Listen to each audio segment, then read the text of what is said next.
अस्सलाम अलैकुम। आमिर लियाकत को गुजरे 2 दिन हो चुके हैं, लेकिन अब भी सोशल मीडिया पर इनसे मुतअल्लिक खबरें और इनके पुराने इंटरव्यू वायरल हैं, जो इनके चाहने वालों को इनकी याद दिला रहे हैं। आज की वीडियो में हम इसी हवाले से इनका एक ऐसा इंटरव्यू पेश कर रहे हैं जिसमें आमिर लियाकत के घर के मनाजिर भी देखे जा सकते हैं कि वह कितना सादा है। ये मनाजिर देखने से पहले आप हमारा चैनल जरूर सब्सक्राइब कर ले। आइए अब आमिर लियाकत के घर की वीडियो देखते हैं। आपने अभी देखा है ये ड्राइंग रूम, यहाँ पर कोई भी आकर बैठ जाती है। आगे चलते हैं तो ये आपके दाखिल होने का रास्ता है। ये सीटी वालों ने अभी सिर्फ यहाँ पर ये वुडन किया है, पता नहीं क्यों किया है, वजह नहीं मुझे पता, लेकिन ये मुमताज का कमरा है। अच्छा, ये मुमताज के बारे में एक और बात मशहूर है कि मेरी तीसरी बीवी का नाम मुमताज है। अच्छा, तो हालांकि मुमताज आदमी है, जी वो मुमताज है। तो ये ऐसी हमारा सोफा यहाँ पर, फ्रिज, यहाँ पर किचन वगैरह, क्योंकि कुकिंग का मैं शौकीन हूँ, तो यहाँ पर मैं ये हमने थोड़ा खुद बनवाया है, क्योंकि लॉजिस की किचन अगर आप देखेंगी तो वो देखने के काबिल है। उसके अलावा ये मेरा बेडरूम है। जी नाज़रीन, इस वक्त हम मौजूद हैं आमिर लियाकत साहब के बेडरूम में। ज़रा बेडरूम से जुड़ी थोड़ी बातें करते हैं। मुझे बताइए, बुशरा साहिबा से की लव मैरिज क्यों छोड़ दिया?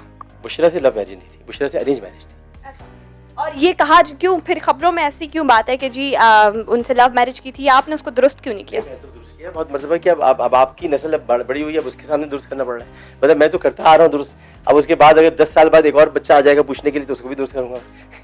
मुझे बताएं कि जिंदगी का एक कोई फैसला जो बुरा लगा हो या कहीं कहीं से ठीक करना चाहिए या पछताए हों कभी? जिंदगी के बहुत सारे फैसले जिनमें आदमी पछताता भी है, बुरा भी लगता है, लेकिन जो बहुत बुरा फैसला अगर मैं कहूँ तो वो कुछ अरसे बाद आपको बताऊँगा। अभी क्यों नहीं? नहीं, वो कुछ अरसे बाद। अच्छा, मुझे ये बताएं कि तूबा से शादी करने के बाद जो है बहुत सारे लोगों ने आप पे सवाल उठाए, क्यों उठाए और उनको आपने चुप क्यों नहीं करवाया? वो जिन्होंने उठाए थे वो गर्लफ्रेंड पे यकीन रखते हैं, शादी पे यकीन नहीं रखते हैं। वो कहते हैं कि चुपचाप गर्लफ्रेंड हो साथ, तो वो इसलिए सवाल उठाते हैं। मैं शादी पे यकीन रखता हूँ कि मैं अगर किसी के साथ रहना चाहूँ तो शादी करके रहूँ, तो इसलिए लोगों को तकलीफ होती है, तो होती रहे, मुझे इससे फ़र्क नहीं पड़ता। अच्छा, मुझे ये बताएं कि ज़िंदगी में एक मौका मिले कौन सी चीज़ ठीक करना चाहेंगे कि ये मैंने ज़रूर ठीक करनी है, ये चीज़ गलत है? सोसाइटी के रवैये, माशरे का अंदाज, सोचने की फ़िक्र और देखने के पहलू, ये सब मैं सही करना चाहूँगा। अच्छा, ये कहा जाता है कि आप गुस्से के बड़े तेज़ हैं। नहीं, मुझे नहीं लग रहा, लेकिन बहुत हमने सुना है कि आप गुस्से के ये क्या आपकी तेज़ बोली है जिसको लोग गुस्सा शायद इसकी वजह से, हालांकि इस पर तो कामरान शायद को भी बोलना चाहिए, लेकिन ये कि मुझे नहीं इतना गुस्से का तेज़ नहीं था। पहले कभी होता था, अब नहीं। पहले किस तरह का गुस्सा आया करता था? और पहले, बहुत पहले की बात है। अब तो उम्र में ठहराव आ गया है, तो बहुत सारी चीज़ें इंसान बर्दाश्त भी कर लेता है, सब्र भी करता है, तामुल भी रखता है। तो हाँ, तेज़ ज़रूर बोलता हूँ मैं, आहिस्ता भी बोल सकता हूँ मैं, लेकिन ये कि जब आहिस्ता बोलना होता है तो आहिस्ता टेलीविज़न पर बात करता हूँ मैं, लेकिन जब तेज़ बोलना होता है मैं तेज़ बोलता हूँ। लेकिन ये कि अब मुझ में ये नहीं है कि मैं किसी चीज़ को ये समझूँ कि मैं अब गलत कर रहा हूँ या सही कर रहा हूँ, कि उम्र के उस हिस्से में हूँ मैं जब वो आखिरी हिस्से की तरफ बढ़ रहा होता है। तो मैं 50 साल का हो जाऊँगा कुछ अर्से बाद, यानी 1 साल बाद, तो जब 50 साल के बाद मैं क्या अपने आप को सही करूँ?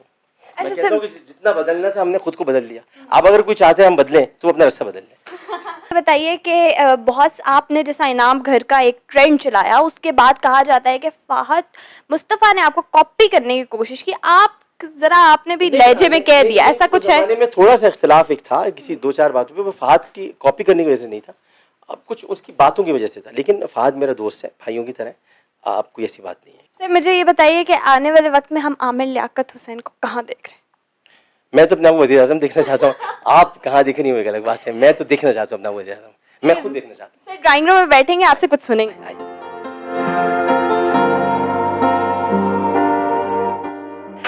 सर, गुनगुनाने के बड़े शौकीन हैं, आपकी आवाज़ भी बहुत पॉपुलर है, चाहे नात आप पढ़ लें या फिर गाना गा लें, हमें कुछ सुनाएंगे? पहले नात हो जाए और फिर एक थोड़ा सा गुनगुनाएंगे। सर, पहले हम चाह रहे हैं कि आप नात सुनाएं और फिर हम 1-2 सवाल आपसे करके फिर एंडिंग आपके साथ गाने से करें, ठीक है? मैं वो नात पढ़ देता हूँ जो मैंने रोज़े रसूल के अंदर जाके पढ़ी थी। मुझे शर्फ मिला था 2007 में कि मैं खाने काबा के अंदर भी गया था और रोज़े रसूल के अंदर भी गया था, तो वहाँ मैंने जो अर्ज़दाश्त की थी वो इस तरह से थी।